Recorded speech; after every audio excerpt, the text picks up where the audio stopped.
welcome to Chem Talk, Breaking Down the Basics series. Hi, my name is Laura, and today we're going to be talking about how to use significant figures in your calculation. So first off, we're going to start with multiplication and division. So let's just start with an example. Today we're going to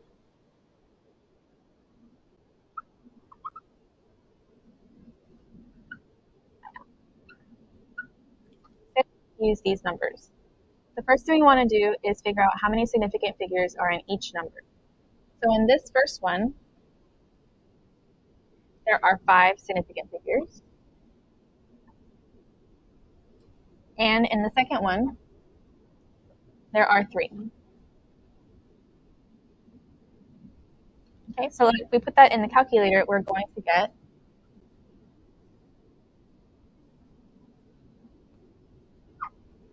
okay, and now it's time to round them. So how do we know how we should round?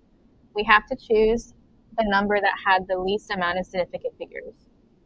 So this one, 3, is less than 5. So our answer can only have 3 significant figures.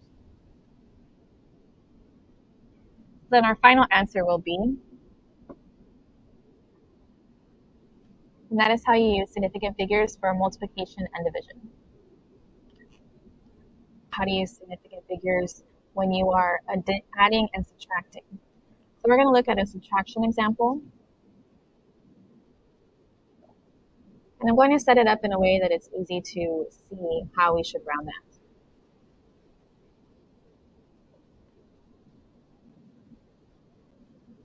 The advice is to line up the decimals so we can have all of the digits line up over each other. And if we were to put this in the calculator, we're going to get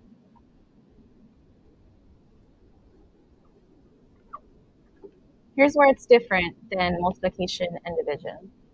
Here we're going to round where the least decimal place is.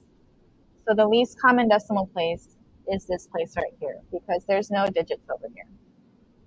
So when we round, our answer should just be 2 digits. However, this 7 is still going to round this 6 up.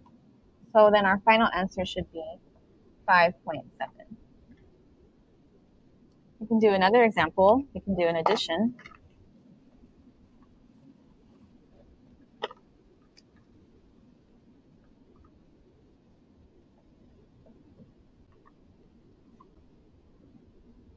Again, I'm going to line up all the decimals.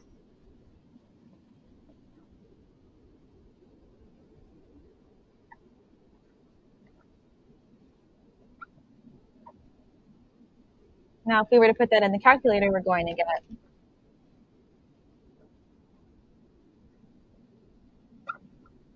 again, we're going to cut our answer where there is the least number of decimal places.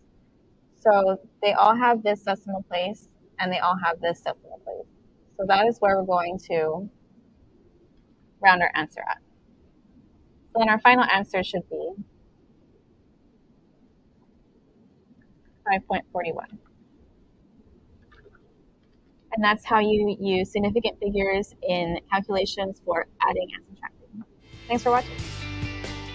That's a wrap for today's episode of Chem Talk, Breaking Down the Basics series. Thanks for watching. If you enjoyed this video, don't forget to hit that subscribe button.